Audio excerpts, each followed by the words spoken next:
এত গুরুত্বপূর্ণ এই জন্যই যে ইসলামের মূল অংশই হচ্ছে সালাত। আমি যদি বলি ইসলামের অপর নামই সালাত, ইসলাম মানেই সালাত, তবুও ভুল হবে না। সালাত কি জন্য আল্লাহ সুবহানাহু ওয়া তাআলা মানুষের নিকটে এত কঠিন এবং এত কঠোরভাবে চান? বিশ্বনবী ইন্তেকাল করবেন, রূহ বের হয়ে যাচ্ছে, দুই তিনটা শব্দ বললেন, এর মধ্যে একটা ছিল সালাত। আর সালাত উম্মতেরা নামাজ, নামাজ, নামাজ ছেড়ে দিয়ে। সালাত শব্দের শাব্দিক অর্থ হলো দোয়া করা এবং প্রার্থনা করা। সালাত শব্দের আরেকটি শাব্দিক অর্থ হলো ইস্তেগফার বা ক্ষমা প্রার্থনা করা। এটা অবস্থা ভেদে পরিবর্তন হয়। এটা অনেকটা ভালোবাসা শব্দটির মতো। বাংলায় ভালোবাসা যখন স্বামী স্ত্রীকে বলে তখন তার একটা মিনিং হয়। যখন সালাতটা আমরা ব্যবহার করি তখন তার অর্থ হলো প্রার্থনা করা, দোয়া করা। যখন আল্লাহ তাআলার ক্ষেত্রে ব্যবহার হয়, আল্লাহ শানে যে ইন্নাল্লাহু ওয়া মালাইকাতুহু ইউসাল্লুনা আলান নবী, তখন তার অর্থ হলো রহমত নাজিল করা। আর ফেরেশতারা যখন এটা ব্যবহার করেন তখন তার ভিন্ন অর্থ হয়। অর্থাৎ সালাত শব্দের মূল অর্থ দোয়া এবং প্রার্থনা করা, কিন্তু অবস্থাভেদে সেটা এই কোরআন শরীফের ভিতরে আল্লাহ রাব্বুল আলামিন 82 বার বলেছেন বান্দা নামাজ পড়ো, আর আল্লাহ তাআলা 82 জায়গায় বলেছেন নামাজ প্রতিষ্ঠা করো, নামাজ কায়েম করো। নবীজি কোরআনে হাদিস। সালাত কাকে বলে? সালাত শব্দের অর্থ হলো দোয়া, প্রার্থনা। সালাতের আরো 3 থেকে 4টা অর্থ হয়, যেমন দোয়া, তাসবিহ, তাওবা বা ইস্তিগফার, দরুদ, বিভিন্ন অর্থ হয়। যেমন আল্লাহ ব্যবহার করেছেন সূরা আল বাকারায়, উলাইকা আলাইহিম সালাওয়াতুম মির রাব্বিহিম ওয়া রাহমা, তাদের উপর তাদের রবের পক্ষ থেকে সালাত। এখানে সালাত মানে শান্তি, আল্লাহর পক্ষ থেকে শান্তি নাযিল হোক। শরীয়তের দৃষ্টিকোণ থেকে সালাত কাকে বলে?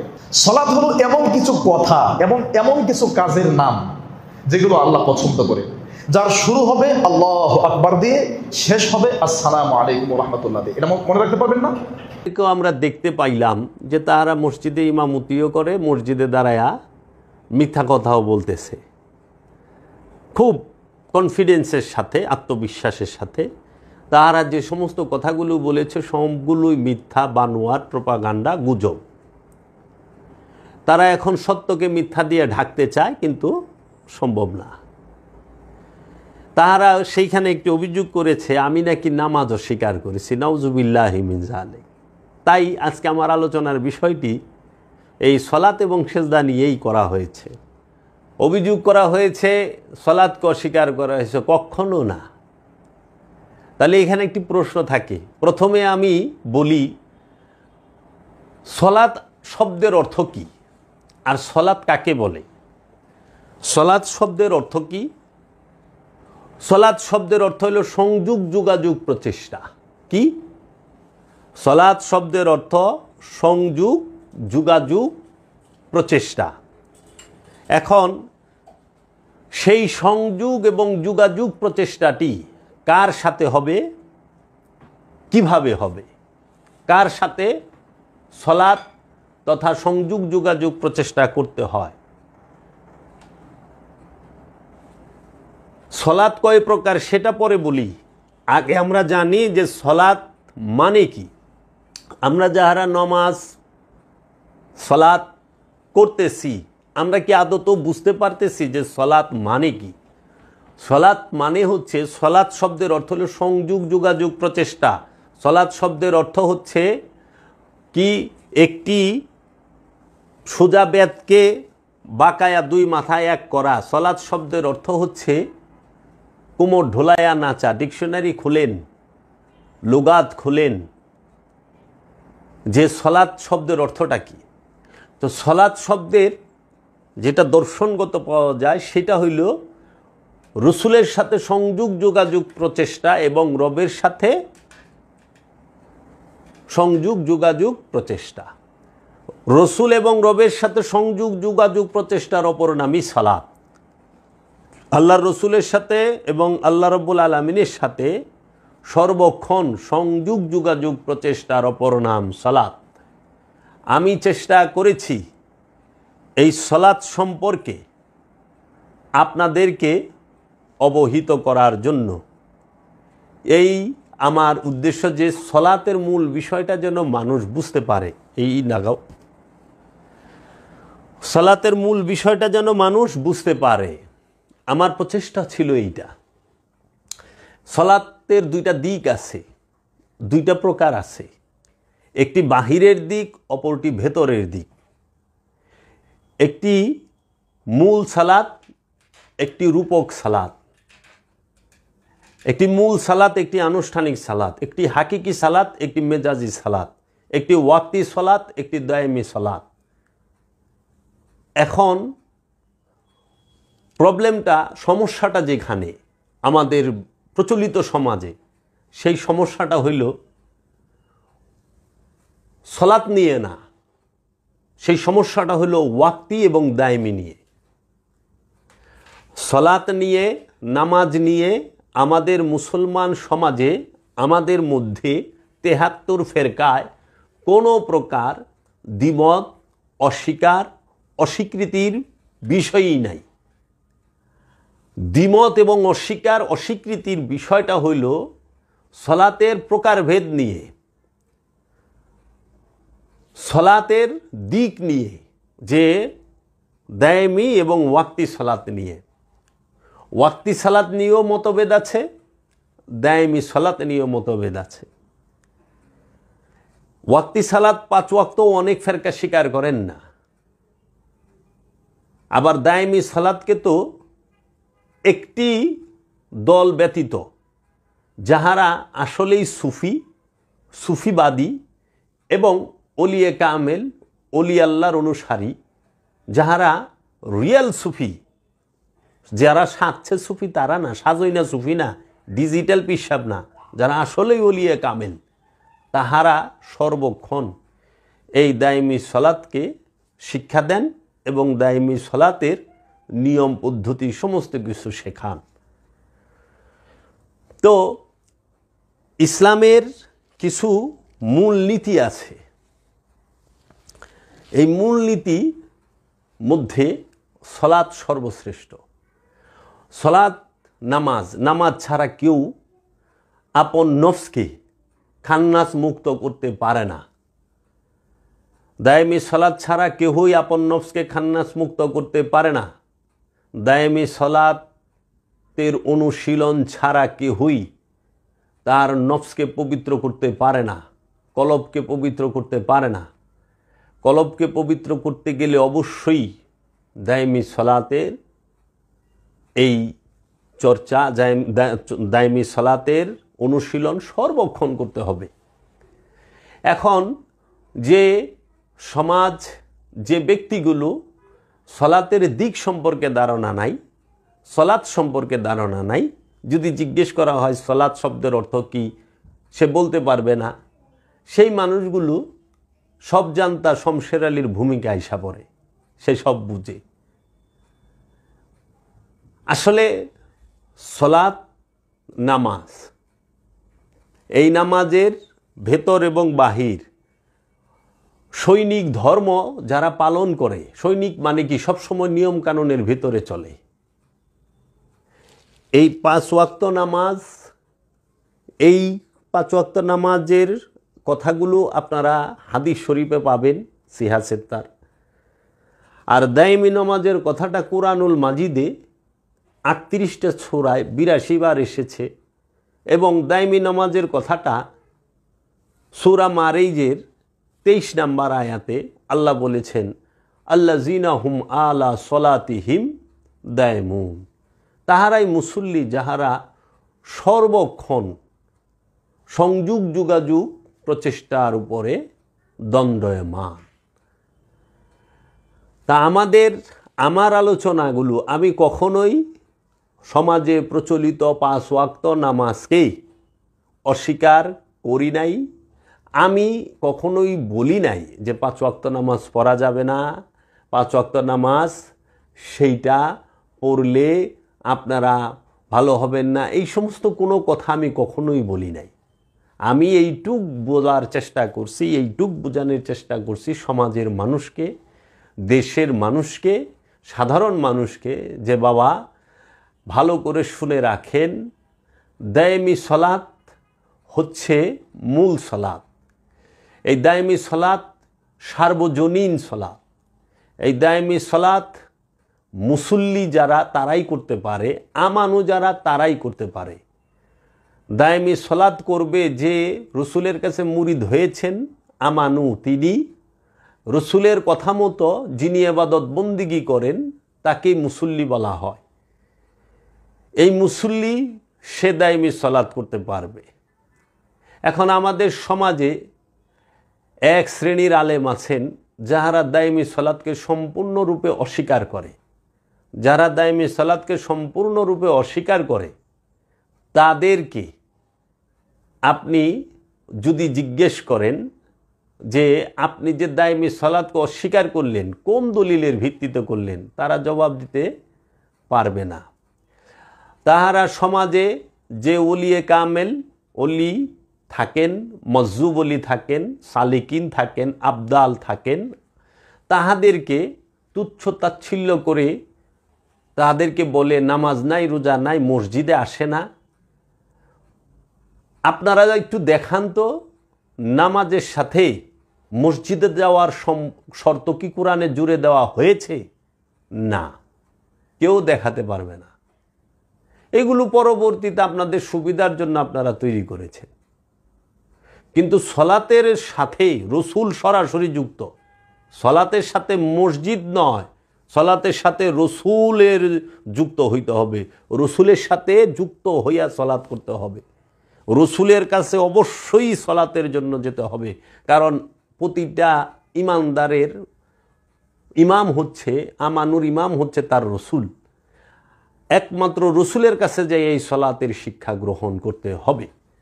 রসুলের কাছ থেকে মুরাকাবা মুশাহেদার শিক্ষা গ্রহণ করতে হবে।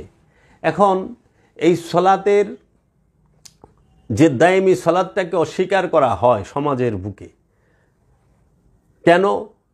কারণ দায়মি সলাতকে স্বীকার করলে রসুল ওলি আল্লাহ তাহারা সবাই এসে পড়ে। কারণ দায়মি সলাত করতে মুর্শিদ লাগে, রসুল লাগে, ওলি লাগে। কামেল ওলি ছাড়া, কামেল ওলির হাতে হাত দিয়ে বায় থোয়া ছাড়া দায়মি সলাতের শিক্ষা গ্রহণ করা যায় না। আর এই দায়মি সলাত করতে হয় নির্জনে, নীরবে, নিবৃত্তে, একা।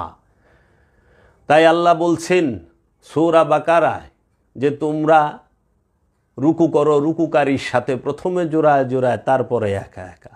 সূরা সাবার 46 নম্বর আয়াতে বলছে তোমরা সলাতে দাঁড়াও, আল্লাহর জন্য দাঁড়াও, সর্বপ্রথমে জোড়ায় জোড়ায়, তারপরে একা একা। জোড়া মানে হচ্ছে কে? আমানু মানে মুরিদ, আর তার ইমাম হচ্ছে রসুল। এই রসুল আর আমানু, মুরিদ আর গুরু, জোড়া। যখন জোড়ায় জোড়ায় আবাদত করে, রসুল শিক্ষা দেয় সলাৎ কিভাবে করবে, মুর্শেদ শিক্ষা দেয় সলাৎ কিভাবে করবে, মুর্শেদের থেকে সলাৎ শিখে সে মুর্শেদের সাথে বছরকে বছর সলাৎ করতে থাকে।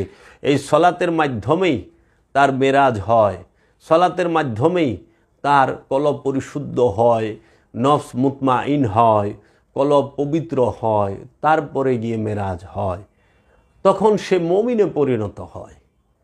তো কাজেই আনুষ্ঠানিক সলাত 5 ওয়াক্ত নামাজ যারা পড়েন, এই আনুষ্ঠানিক সলাতটা করতে পারেন। এইটা প্রাইমারি লেভেলের, প্রাথমিক স্তরের, যে সমাজকে এবং পরিবারকে এবং নিজেকে একটু ভালো রাখার প্রচেষ্টা করা। কিন্তু দেখেন দায়েমি নামাজ যেটা, সেটা সর্বক্ষণ, সর্বসময়ে, সর্ব অবস্থায়। এটা যে বড়ই কঠিন। এই নামাজ আল্লাহ রব্বুল আলামিন এই নামাজের কথা অসংখ্যবার কোরআনে বলছেন। এখন ওলি আল্লাহরা কি বলছেন দেখেন। আজ থেকে 250 বছর আগে আমাদের এই বাংলার যিনি সুফি সম্রাট ফকির লালন সাইজি, তিনিও তার কালামে বলে গেছেন, না পড়লে দায়মি নামাজ সে কি রাজি হয়, কোথায় খোদা কোথায় সেজদা করি সদায়। না পড়লে দায়মি নামাজ সে কি রাজি হয়? দায়মি নামাজ না পড়লে আল্লাহ রাজি হবে না। কোথায় খোদা কোথায় সেজদা, আল্লাহ কোথায় আর সেজদা করতাছি কোথায়। তারপরে আবার তিনি আরেকটি স্থানে এই দায়মি নামাজ নিয়ে বলেছেন, পররে দায়মি নামাজ এ দিন হলো আখেরি, মাসুক রূপ হৃদয়ে রেখে দেখো আশেক বাতি জেলে, কিবা সকাল কিবা বৈকাল দায়মির নাই অবধারী। তো দায়মি সলাতের কথা আজ থেকে 200 বছর আগে কি 150 থেকে 200 বছর আগে, যখন বাংলা ভাষায় কোনো প্রকার কোনো কোরআনের অনুবাদ ছিল না, তাফসির ছিল না, কোনো বাংলার জমিনে বিখ্যাত আলেমও ছিল না। 150 বছর আগে বাংলাদেশে ওই রকম বিখ্যাত কোনো আলেম ছিল না। সেই সময় ফকির লালন সাইজি দায়মি সলাতের কথা বলে গেছে। এইটি আছে কোরআনের 70 নম্বর সূরা মারিজের 23 নম্বর আয়াতে, আল্লাযিনা হুম আলা সলাতিহিম দায়মুন। আল্লাযিনা যাহারা আলা উপরে, সলাতিহিম তাহাদের সংযোগ যোগাযোগের উপরে, দায়মুন সর্বক্ষণ সর্বসময় সর্ব অবস্থায়, তাহারাই মুসল্লি যারা তাদের রসুলের সাথে সংযোগ যোগাযোগ প্রচেষ্টায় সর্বক্ষণ অবস্থান করে। তাই সলাত মানেই হচ্ছে টু কানেক্ট, রসুলের সাথে উম্মত যুক্ত হয়ে যাবে, আল্লাহর সাথে বান্দা যুক্ত হয়ে যাবে, গুরুর সাথে মুরিদ যুক্ত হয়ে যাবে, পীরের সাথে মুরিদ যুক্ত হয়ে যাবে। এই মুর্শিদের সাথে রসুলের সাথে রবের সাথে সম্পূর্ণরূপে যখন একজন আমানু যুক্ত হয়ে যায়, তখনই তিনি সলাতি, তিনি মুসল্লি। এই নামাজ আমাদেরকে কে শিক্ষা দেবে? ওলিয়ে কামেল। আমরা এই রসুলের সাথে যুক্ত হওয়ার প্রচেষ্টা এবং চেষ্টাটুকুও করলাম না। এখন আমাদের সমাজে বলে যে 5 ওয়াক্ত নামাজের কথা অস্বীকার, কে বলছে? 5 ওয়াক্ত নামাজ পড়েন। আমি বুঝাইতে চাইছি নামাজের 2টা দিক, একটি ভেতর একটি বাহির, একটি দায়মি একটি ওয়াক্তি, একটি হাকিকি একটি মেজাজি, একটি আসল একটি অনুষ্ঠান। অনুষ্ঠানকে রাখা হয়েছে আসলকে পরিচয় করাই দিবার জন্য। অনুষ্ঠানের মধ্যে সত্য থাকে বিন্দু পরিমাণ, অনুপরিমাণ, কিন্তু মূলকে বুঝাই দেবার জন্য অনুষ্ঠান।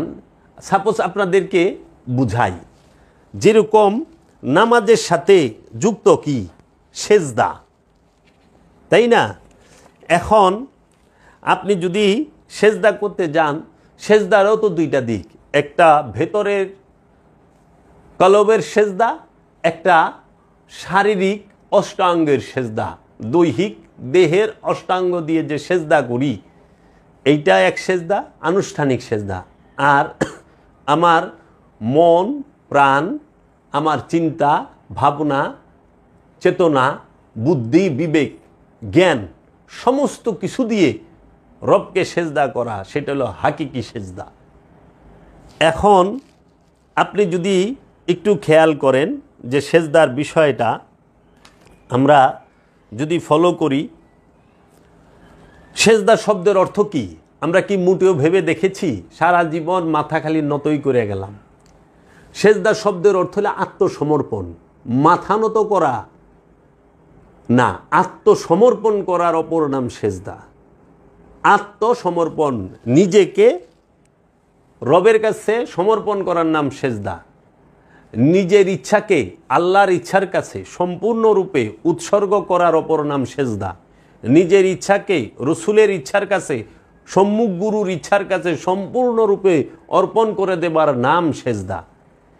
এই সেজদা সবাই করতে চায়ও না, করতে পারেও না। আমাদের দেশে আমরা মুসলমান সমাজের অধিকাংশ মানুষ মাথা নত এবং অষ্টাঙ্গ নামানো নত করার সেজদাটা করি। এখন আমি সেজদা সম্পর্কে যদি আপনাদেরকে একটু বলি, সেজদা তথা আত্মসমর্পণ প্রকৃতির নিয়মের কাছে নয়। সেজদাটা কই করবেন? সেজদা মানে কি? সেজদা তথা আত্মসমর্পণ, এই সেজদাটা প্রকৃতির নিয়মের কাছে নয়, আল্লাহর ইচ্ছার কাছে করতে হবে আত্মসমর্পণ। আল্লাহর ইচ্ছার কাছে সেজদা করতে হবে, আল্লাহর ইচ্ছার কাছে আত্মসমর্পণ করতে হবে, প্রকৃতির নিয়মের কাছে নয়। সেজদা হলো ইবাদতের মূলনীতি, আর মূলনীতি কখনো বদলায় না। মূলনীতি কখনো তৌহিদ আবার কখনো শিরক হতে পারে না। সেজদা হইল ইবাদতের মূলনীতি। আমরা জন্মলগ্ন হইতে মৃত্যুর আগ পর্যন্ত যত ইবাদত বন্দিগি যাহা কিছুই করি, এটার মূলনীতি একটাই, সেজদায় পৌঁছাবার জন্য, আল্লাহর ইচ্ছার কাছে নিজের ইচ্ছাটাকে সম্পূর্ণরূপে আত্মসমর্পণ করে দেবার জন্য যত ইবাদত বন্দিগি ভালো কর্ম। তাই সেজদা হইল ইবাদতের মূলনীতি। মূলনীতি কখনো বদলায় না, মূলনীতি কখনো তৌহিদ আবার কখনো শিরক হইতে পারে না। আমাদের সমাজে এখন বলা হয় না যে হ্যাঁ মাজারে সেজদা করছেন শিরক হচ্ছেন, মাজারে সেজদা করছেন শিরক হচ্ছে, পীরকে সেজদা দিচ্ছেন শিরক হচ্ছে, পীরের সেজদা করা শিরক, মাজারে সেজদা করা শিরক। আসলে বিষয়টা তারা সেজদার বিষয়টাই বুঝতে পারে নাই। মাজারে এবং পীরকে কোন সেজদা করে? সেজদারও দুইটা দিক, একটা সেজদায় তাজিমি, একটা সেজদায় তাবুদি। একটি হচ্ছে ইবাদতের সেজদা, আরেকটি হচ্ছে সম্মানের সেজদা। এখন এই সেজদা সম্পর্কে, এই সেজদা অর্থ কি, কোরআনের মাজিদের মধ্যে থেকে আমরা বিভিন্ন ডিকশনারি থেকে পাই। এখন আমরা যদি ডিকশনারি হতে অর্থটি গ্রহণ করি তাহলে সেজদার অর্থটি কি দাঁড়ায়? রহিবুল বাকির আল মানজেদ নামক আরবি ডিকশনারির 457 পৃষ্ঠায় সেজদার অর্থ করা হয়েছে সম্মানার্থে মাথা নত করা, ইবাদতের জন্য কপাল ও নাককে জমিনের উপর রাখা। আল মেজবা নামক আরবি ডিকশনারিতে 361 পৃষ্ঠায় অর্থ করা হয়েছে কাকুতি মিনতি সহকারে মাথা নত করা। আল কামুস নামক আরবি ডিকশনারির 396 নম্বর পৃষ্ঠায় অর্থ করা হয়েছে মাথা নত করা সম্মানার্থে এবং ইবাদতের জন্য। এখন কথা হইল, আমি যত রকম কথাই আপনাদেরকে বলি না কেন, যত রকম যুক্তি ও দলিল দেখাই না কেন, মনের বিরুদ্ধে গেলেই তা সহজে সবাই গ্রহণ করে নিতে কষ্ট হয়। মনের বিরুদ্ধে গেলে পরেই সহজে সেই জিনিসটা গ্রহণ করে নিতে খুব কষ্ট হয়। আপনারা যদি একটু খেয়াল করেন দেখবেন, আমি যতই বুঝাই না কেন এটা তাজিমি সেজদা এবং এটা ইবাদতের সেজদা, কিন্তু কিছু লোক দুটোকে এক করে দেখে, তাজিমি আর ইবাদতের সেজদাকে এক করে দেখে। মানুষ ফরজ রোজা আর নফল রোজা মেনে নেবে, মানুষ ফরজ নামাজের বেলায়ও ফরজ নামাজ, সুন্নত নামাজ, নফল নামাজ, মুস্তাহাব নামাজ মেনে নেবে, কিন্তু ওয়াজিব নামাজ মেনে নেবে কি? ফরজ নামাজ মানবে, সুন্নত নামাজ মানবে, ওয়াজিব নামাজ মানবে, তারপরে নফল নামাজ মানবে, কিন্তু সেজদার বেলায় তাহারা মোটেও এই সেজদায় তাজিমি আর সেজদায় তাবুদি, ইবাদতের সেজদা আর সম্মানের সেজদা মানবে না, মানতে রাজি নয়। আপনি সারা পৃথিবীর সমস্ত কোরআন হাদিসের দলিলও যদি তার সামনে দাঁড় করান, তিনি ঠেটা ব্যাম্বো, তিনি ঠেটার মতো খাড়াইয়াই থাকবে, বলবে মানলাম না, মানবো না। কে আছে মানাবে? মানুষের এত ঠেকা পড়ে নাই বাবা, নিজের বাদ খায় আপনারে মানানের। মানলে মানেন, না মানলে না মানেন, ইউটার্ন লইয়া ফুল স্পিডে ভাইগা যান। একজন আসছে আমি অলি আল্লাহ মানবো না, তারপরে মানবার কইছে কি? আল্লাহ তো কয়ে দিছে অলি মানলে এই হবে, অলি না মানলে এই হবে। অলির কাছে গেলে তুমি এই পাবা, অলি ছাইরা দিলে তুমি এই। রসুলকে মানলে ইমানদার হবা, রসুলকে ছাইরা দিলে কাফের হইবা, মুশরিক হইবা, মুনাফেক হইবা, জালিম হইবা। তাই তো বইলা থইছে। তো এর জন্য আমরা শত দলিল দিলেও এক ধরনের লোক আছে যে তারা মানতে চাইব না। তাই প্রথমে ইসলামের স্বরূপ বোঝা দরকার। সমস্ত সৃষ্টি আল্লাহর বিধানে পূর্ণ আত্মসমর্পণকারী। এখন সেজদার মধ্যে যে আমরা দুইটা দিক দেখি, একটি মাথা নত করার সেজদা, আরেকটি হইল আল্লাহর সম্পূর্ণ হুকুম আহকাম আদেশ নির্দেশের উপরে জীবন পরিচালনা করার সেজদা। তা এখন আপনি যদি একটু খেয়াল করেন যে বর্তমানে সবাই সৈনিক ধর্ম, এই নিয়ম কানুন এইটার উপরে বিশ্বাসী, কিন্তু ত্যাগের ধর্ম, প্রেমের ধর্মে মোটেও বিশ্বাসী নয়। তো কাজেই স্বভাব প্রকৃতির দিক হইতে তাহার সর্বাঙ্গ মুসলমান, স্বভাব প্রকৃতির দিক হইতে তাহার সর্বাঙ্গ মুসলমান হইলেও মনটি তার মুসলমান নয়। এই মনকে মুসলমান বানাবার জন্যই বিশ্বের সমস্ত ধর্মবিধান আসিয়াছে, বিশ্বের সকল বিধান এসেছে এই মনকে মুসলমান করার জন্য। এর জন্য তাই আমার মুর্শিদ বাবা জাহাঙ্গীর বলেছেন, সকল ধর্মের একমাত্র মূল উপদেশই হইল তোমার আপন নফস হইতে খান্নাসরূপী শয়তানকে মুসলমান করো অথবা তাড়িয়ে দাও। সকল ধর্মের একমাত্র মূল উপদেশ। এই যে বিষয়গুলো কেউ মানতে চায়, কেউ মানতে চায় না। মানাটাও তকদির, না মানাটাও তকদির। এখন জোর কইরা মানান যাইব না। এই যে সেজদা অর্থ আত্মসমর্পণ করা রবের ইচ্ছার কাছে। এখন প্রশ্ন আসে, আমরা কি আসলেই সেজদা করি? নামের মুসলমানরা শুধু দেহের মাথা নত করার সেজদা করে, কিন্তু রবের ইচ্ছার কাছে নিজের ইচ্ছাকে নত করার সেজদা করেনি। অপরদিকে পৃথিবীর সভ্য জাতির মানুষেরা রবের অনেক হুকুম মানে এবং রবের ইচ্ছার কাছে তাদের ইচ্ছার সেজদা দিচ্ছে, কিন্তু তারা মাথা নত করার সেজদা দিচ্ছে না। দেখুন, আল্লাহ বলছেন যে আমার আদেশ নির্দেশ তোমরা মেনে চলো। এখন মাথা নত যে সেজদা করতে অষ্টাঙ্গ লাগে, হাত পা চোখ কান, এই যে অষ্টাঙ্গ আমরা ব্যবহার করি সেজদার সময়, এটা সবাই করতেছে দেখতেছি।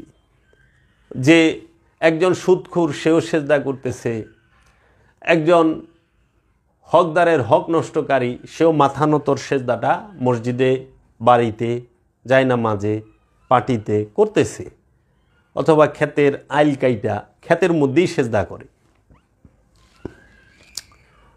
তা আমি বোঝাতে চাচ্ছি কোনটা, কোন সেজদাটা আমাদের করতে হবে, কোন সেজদাটা আমরা করব। আমি আপনার বিরুদ্ধে নই।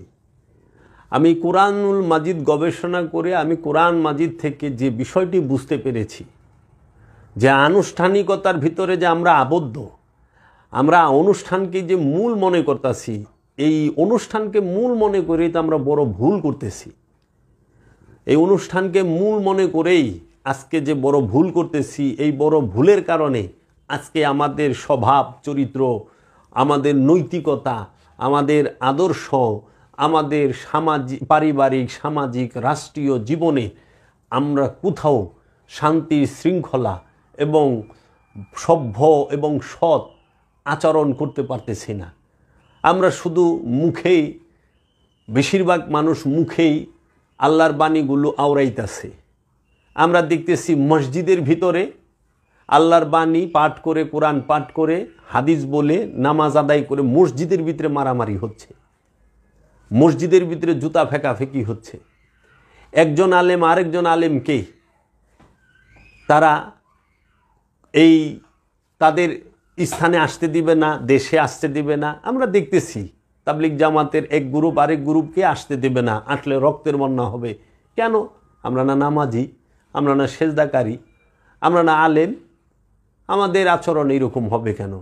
এটা তো আগ্রাসী ভাব, এটা হইতে পারে না। তো কাজেই এই সেজদার যে মূল বিষয়টা, এটা সম্পূর্ণ বুঝতেই পারে নাই। দেখুন, সুদখোর সে মাথার সেজদা দিতে পারে, দৈহিক সেজদা সে দিতে পারে।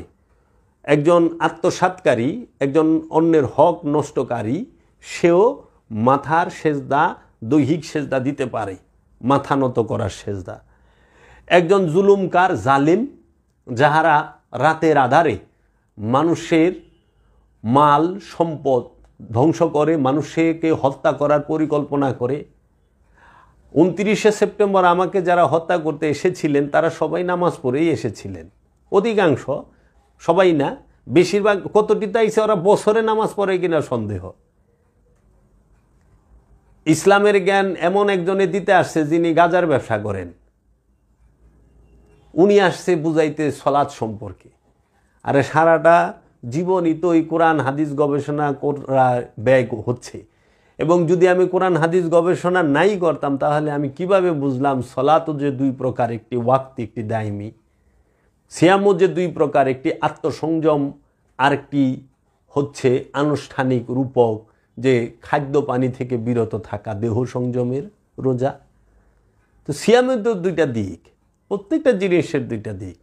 তাহলে এই সেজদা আত্মসাৎকারী করতে পারে, হকদারের হক নষ্টকারী করতে পারে কিসের? মাথা নতর সেজদা এবং দৈহিক শারীরিক সেজদাটা মাথা নত করে এবং সর্বাঙ্গ নত কইরা। যে জেনা করছে, জেনা কইরা যায় মাথা নতের সেজদা করা যায়, মাথার সেজদা দেওয়া যায়, মাথা নত করার সেজদা দেওয়া যায়। ঘুষ খায়া মাথা নত করার সেজদা দেওয়া যায়, সুদ খায়া মাথা নত করার সেজদা দেওয়া যায়, এবং অন্যের হক মাইরা, অন্যের সম্পদ আত্মসাৎ কইরা, ভাই বোনের হক মাইরা, ভাইস্তা ভাস্তির ভাগ্নির হক মাইরা, পাড়া প্রতিবাসী আত্মীয় স্বজনের হক মাইরা সেজদা দেওয়া যায়। পেনশনের টাকা মাইরা দিয়ে সেজদা দেওয়া যায়। মানুষকে ওজনে কম দিয়া, বাজারে যাইবেন ওজনে কম দিব, আর নইলে পরে পচা মাল ধরায় দিব, আর না হইলে পরে আপনার মালের যে রেট তার থেকে অনেক বেশি রেখা আপনারে ঠকায়া দিব, কিন্তু সে মাথা নতর সেজদা করব। এটি একটাও সেজদা হয় না, এটি লোক দেখানো হয়। তাই একটা ঘটনা বলতে হয়। একদিন এক ফলের দোকানদারের কাছে গেছি, তো যায়া যখন দাঁড়াইছি, ফলের দোকানদার বলল আসসালামু আলাইকুম আমাকে, তা আমিও বললাম ওয়ালাইকুম আসসালাম। মানে কি দাঁড়াইলো? আসসালামু আলাইকুম, আপনার উপর আল্লাহ শান্তি বর্ষিত হোক। আমিও বললাম ওয়ালাইকুম আসসালাম, আপনার উপর আল্লাহ শান্তি বর্ষিত হোক। এই পিস, শান্তি, আমরা একে অপরকে বিলি করলাম।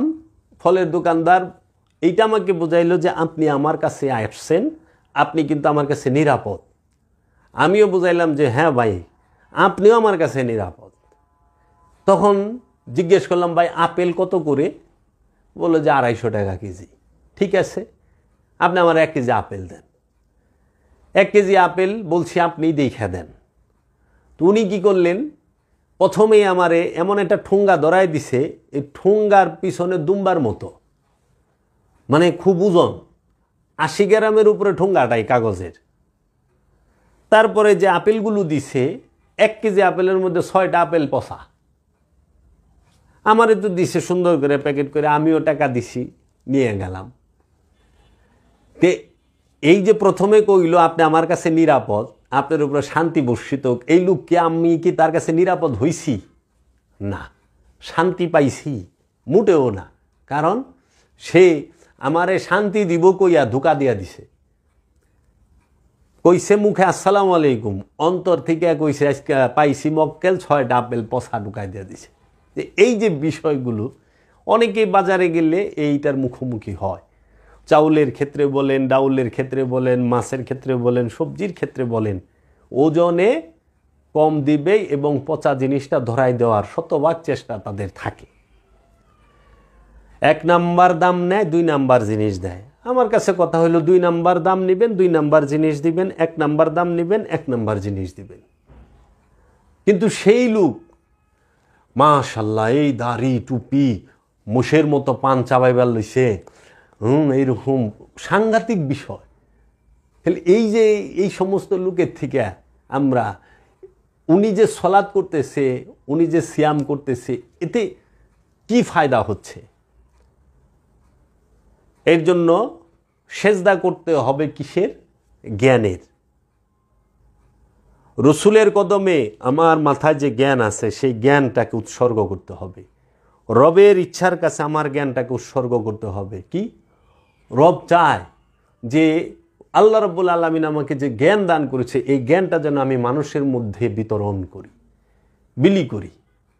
আচ্ছা, আল্লাহ রাব্বুল আলামিনের উপরে সেজদা আল্লাহ বলছে মিথ্যা বইল না, মিথ্যা বলা মহাপাপ, মিথ্যা বইল না, আমি কাহারোর সাথে মিথ্যা বলবো না। এইটাই হইল আল্লাহর ইচ্ছার কাছে নিজের কলবের এবং প্রাণের সেজদা। অন্যের হক মাইরা খাইতে নিষেধ করছে আল্লাহ। সারা কোরআনে 274 বার নিষেধ করা হয়েছে, তোমরা অন্যের হক মাইরা খায়ো না, তোমরা ওজনে কম দিও না, তোমরা নারীদের সম্পদ মাইরা খায়ো না, আত্মীয় স্বজনের সম্পদ মাইরা খায়ো না, এতিমের হক মাইরা খায়ো না, তোমরা সুদ খায়ো না, তোমরা ঘুষ খায়ো না, তোমরা অত্যাচার জুলুম কইরো না, তোমরা ব্যভিচার কইরো না, তোমরা জিনা কইরো না। এইভাবে 274 বার বলা হয়েছে। সেইগুলো সব করে আবার সেজদাও করি। আসলে কি সেজদা হয়েছে? কখনোই না। আমরা আনুষ্ঠানিকতা পালন করেছি। এই আনুষ্ঠানিকতা পালন করেছি এর জন্যই আমাদের স্বভাবের চরিত্রের পরিবর্তন নাই। উগ্রতা আমাদের বেশি, এই সমাজের মধ্যে উগ্রতা বিষ ছড়ায় গেছে, ধর্মান্ধতা, ধর্মীয় জ্ঞান কম, অনুভূতি বেশি। মসজিদের মাইক দিয়া আমার এলাকার পাশের এলাকার গ্রামের নিকরাইলের মসজিদের মাইক দিয়া রাত 11টার সময় মিথ্যা মাইকিং করা হইল।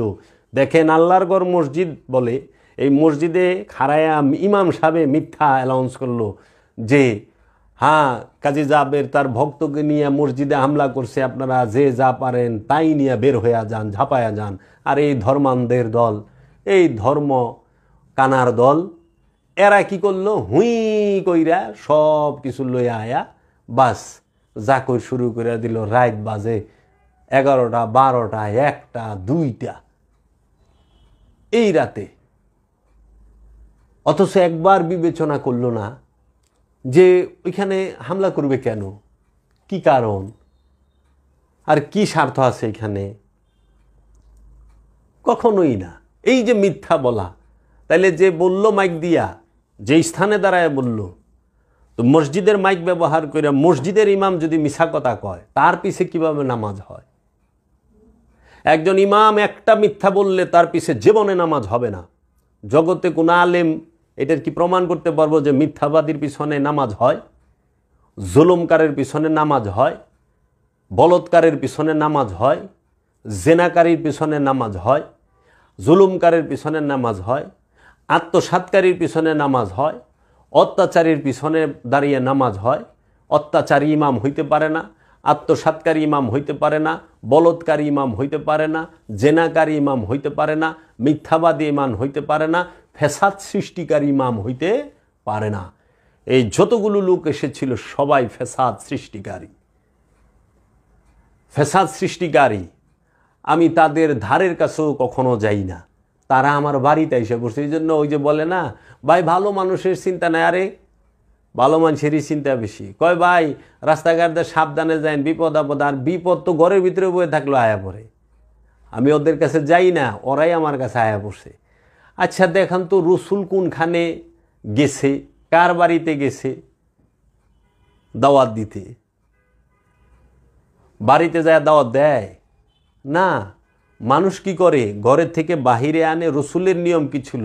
আরবের মক্কার কুরাইশগো ঘর থেকে বাইরে আনছে। আবু কুবাইস নামক পাহাড়ে দাঁড়ায়া খুতবা দিছে, ইয়া ইউহান্নাস কুলু লা ইলাহা ইল্লাল্লাহ, হে মানুষেরা তোমরা বলো লা ইলাহা ইল্লাল্লাহ। আর এরা কি করে? ঘরের ভিতরে আর দিনের দাওয়াত দিবার আয়া আমার মুরগ চুরি করে লয়ে গেছে, মুরগি চুরি করে লয়ে গেছে। সেজদাকারী দেখেন, সেজদাকারী মুরগি চুরি করে। সেজদাকারীরা আমার বাড়ির আলু, পেঁয়াজ, আদা, রসুন সব চুরি করে লয়ে গেছে। মুসল্লিরা আইছে, ইমাম সাহেবরা, ভিডিওর মধ্যে সব আছে।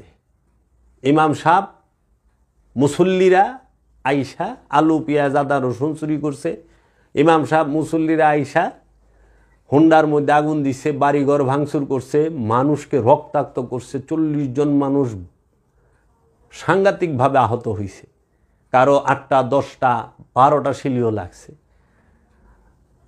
আপনাদের জাতির কাছে একটি প্রশ্ন, যাহারা মানুষের সম্পদ চুরি করে, যারা মানুষের ঘর বাড়িতে আগুন দেয়, যারা মানুষের ঘর বাড়ি ভাঙচুর করে, যাহারা মানুষকে রক্তাক্ত করে, জখম করে, আহত করে, যারা মানুষের টাকা পয়সা চুরি করে, মোবাইল ছিনতাই করে এবং হাতুর দিয়া রড দিয়া মানুষকে পিটায়, তারা কি মুসলমান হইতে পারে? তারা কি ইমাম হইতে পারে? কখনো না। এরা ইমাম নামের কলঙ্ক যে কয়জন করছে, এরা মুসল্লি নামের কলঙ্ক, এরা মুসলমান নামের কলঙ্ক। কারণ কোরআনে ইমামের গুণ 6টা, এদের সাথে এক গুণও যায় না। কোরআনে মুসল্লির গুণ 8টা, এদের সাথে একটি গুণও যায় না। কোরআনে মুসলমান হওয়ার শর্ত কয়টা সেইটা স্পষ্ট কোরআন বইলা দিছে, মুসলমান হওয়ার একটা শর্তের সাথে তাদের মিল নাই। তাহলে আজকে তারা ইমাম হয়ে বইছে, মুসল্লিগুলো ওই রকম, যেমন মুসল্লি তেমন ইমাম। মিথ্যাবাদীর পিছনে নামাজ পড়লে আপনি তো মিথ্যাবাদী, কারণ আপনার ইমাম মিথ্যাবাদী।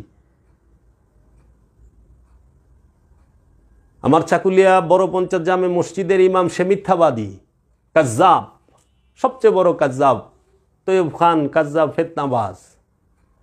তারা মসজিদে দাঁড়ায় মিথ্যা বলছে। তারা আমার সম্পর্কে যতটি কথা বলছে সবগুলোই ভিত্তিহীন, বানোয়াট, গুজব। একটারও কোনো প্রমাণ দলিল তাদের কাছে নাই। বরঞ্চে তাহারা যা বলছে ওগুলো তাদের মধ্যে আছে। এর জন্য মাথানতর সেজদা তারা করছে, কিন্তু তাহারা নিজের ইচ্ছাকে আল্লাহর ইচ্ছার কাছে উৎসর্গ করার সেজদা দিতে পারে নাই, দেয়ও নাই, দিতে পারবে কিনা আল্লাহ মালিক ভালো জানে। এর জন্য মসজিদে যায় নামাজ পড়লে আপনি আগে চিন্তা করেন যে আপনি যাহা করতেছেন সেই বিষয়টাকে আপনি বুঝতে পারতেছেন। আপনার কি আগে বুঝেন, জানেন যে সলাৎ কেন করি, সলাৎ কেন করতে হবে, সলাৎ করার উদ্দেশ্য এবং লক্ষ্য কী, সেজদা কেন করি, সেজদা করার উদ্দেশ্য এবং লক্ষ্য কী, রুকু কেন করি, রুকু করার উদ্দেশ্য এবং লক্ষ্য কী, রুকু কেন করতে হবে, আর আমি যেটা করতেছি সেটা কি আসলেই মূল রুকু হচ্ছে কি না, আমি যে সলাৎটা করতেছি সেটা কি আসলেই মূল সলাৎ হচ্ছে কি না। কারণ সলাৎ নিজে বলে দিছে, ইন্না সলাতা তানহা আনিল ফাহশাই ওয়াল মুনকার, নিঃসন্দেহে এই সলাৎ সকল প্রকার ফাহেসা থেকে, ফেসাদ থেকে, পাপ কর্ম থেকে আপনাকে বিরত রাখবে। তাহলে আপনারা তো নামাজ পড়ে যায় ফেসাদ সৃষ্টি করছেন। মানুষ মিনিমাম মানুষ 50 থেকে 60 জন মানুষ মার্ডার হইতো, তাহলে কিসের নামাজ পড়লেন আপনারা? এই তৈয়ব খারা, এই আলী আকবর মৌলবী, এই সাইদুর রহমান সাইদ, এরা কি নামাজ পড়ল? এখন তো দেখি যে এমন হয় যে যেইখানে নাই, সেই দিন ফেসবুকে দেখলাম একজনে গরুর উপরে খাড়ায় নামাজ পড়তে আছে। এইটা দেখে মানুষ আলহামদুলিল্লাহ আলহামদুলিল্লাহ, এবং খুব সম্ভবত আফ্রিকার ভিডিওটা, একটা গরুর উপরে খাড়াইয়া রুকু সেজদা করতে আছে। আরে গরুটা তৌহিদে বাস করে, তৌহিদবাসীর পিঠের উপরে খাড়াইয়া সে সেজদা করবা লিছে, তা আবার প্যান্ট হাফ প্যান্ট, তে ওইটার মধ্যে আলহামদুলিল্লাহ মাশাল্লাহ বলতেছেন। মানুষ বুঝতে পারে না যে সে কি করতেছে, কি বলতেছে। এখন সেজদা করার কথা আল্লাহ কোথায় কয়ে দিছে? সেজদার সম্পর্কে আমি বিস্তারিত আলোচনা করব আপনাদের সামনে। আমার বিগত একটি আলোচনা ছিল মানুষ সম্পর্কে। আমি মানুষ সম্পর্কে ধারাবাহিক আলোচনা করব, আমার একটি পর্ব হইছে। আমি বিস্তারিত এই বিষয়গুলো নিয়ে আমরা বলবো। তো এখন দেখেন, আপনি যদি আল্লাহর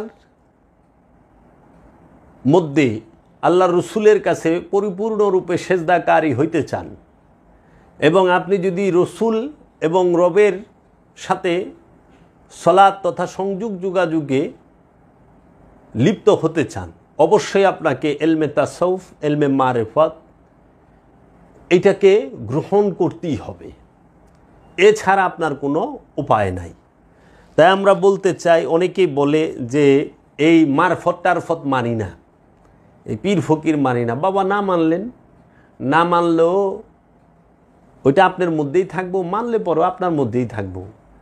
কেউ যদি আল্লাহকে না মানে আল্লাহর কিছুই হবে না, আর সবাই যদি আল্লাহকে মানে তাও আল্লাহর বড় যে লাভ হবে তাও না। আল্লাহ নিজে বলছে, তুমি তোমার তকদীরকে তৈরি করো। যে জাতি তার নিজের ভাগ্য পরিবর্তন করে না, আমি আল্লাহ তার ভাগ্য পরিবর্তন করি না। এর জন্য মারেফত আপনি মানেন চাই না মানেন, এইটা চিরকাল আছে, চিরকাল ছিল, থাকবে।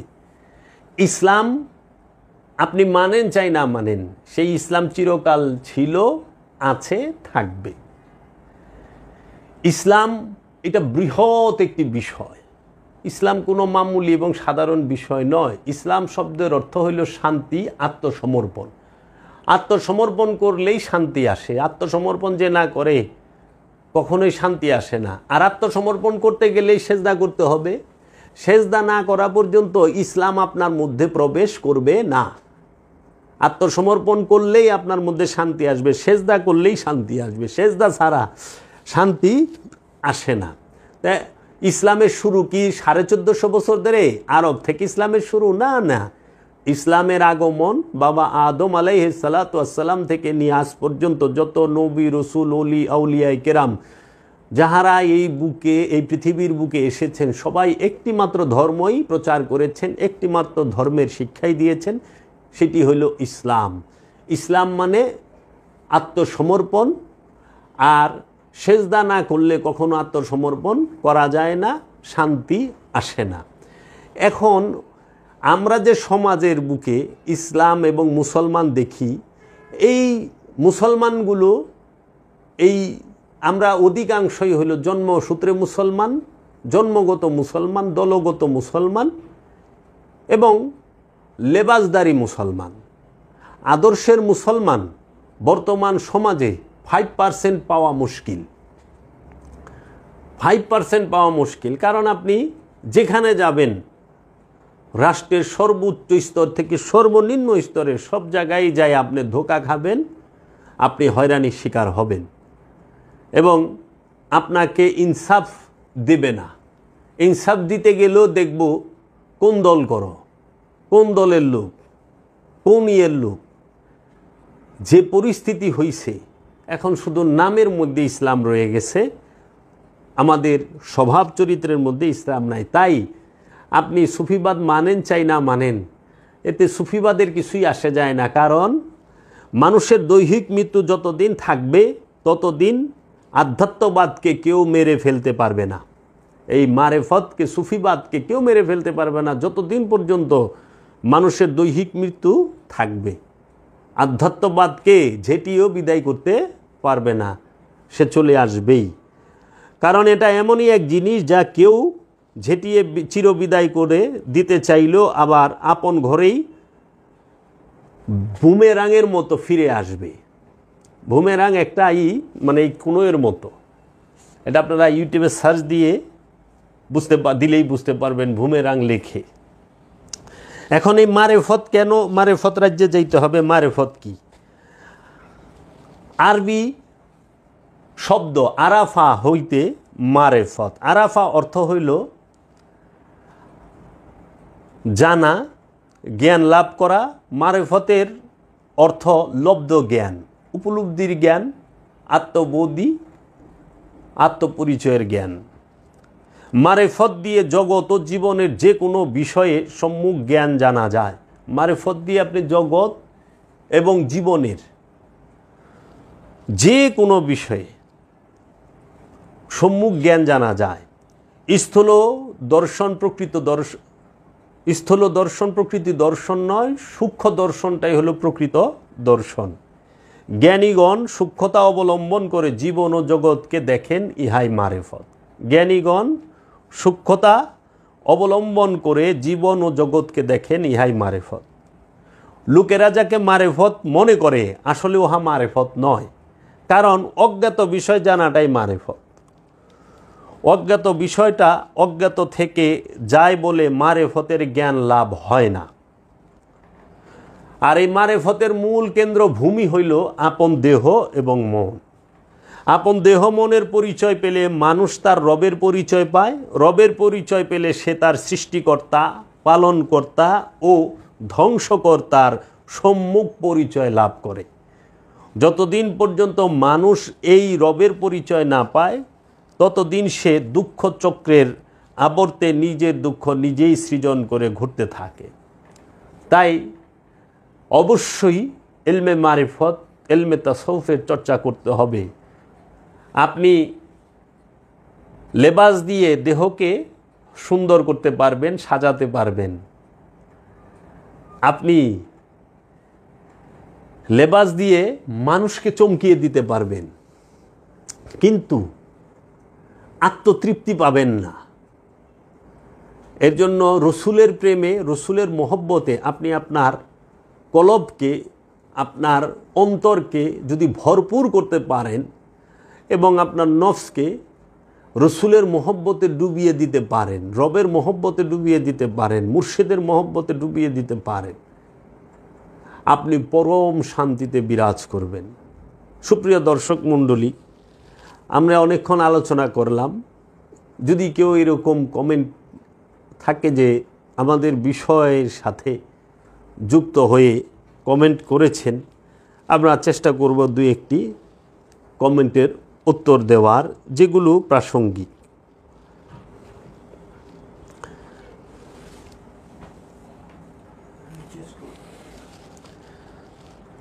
আমরা যে লাইভে আছি, সময় কতক্ষণ হইল? 1 ঘন্টা 13 মিনিট ধরে। এখানে অনেক প্রশ্ন এসেছেন।